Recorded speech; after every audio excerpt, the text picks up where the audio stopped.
Hello Townships and welcome to the 1308 report brought to you by the Ohio Township Association.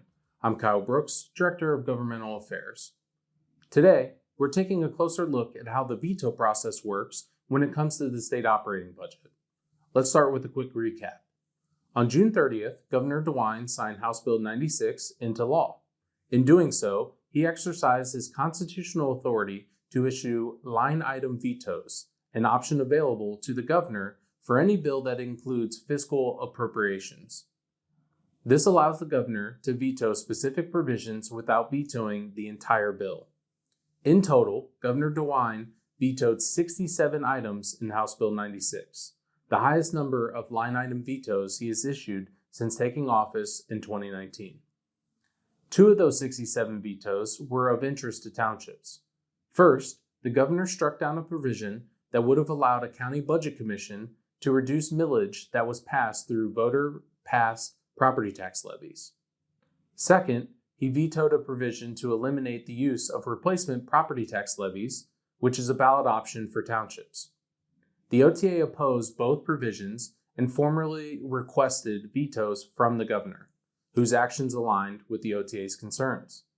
But there's a catch.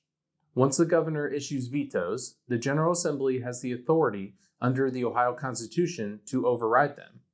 So, how does that veto override process work? A vetoed item can be reconsidered at any time during the current two-year legislative session, which ends on December 31st, 2026. The process must begin in the chamber where the bill originated, which in this case is the House, before moving to the Senate. Each veto provision must be voted on separately. To override a veto, both chambers must approve the override by a 3/5 majority. That's 60 votes in the House and 20 votes in the Senate. Yesterday morning, the House reconvened to consider the veto override of the elimination of replacement levies.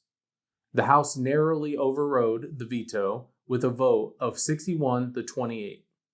So, what's next?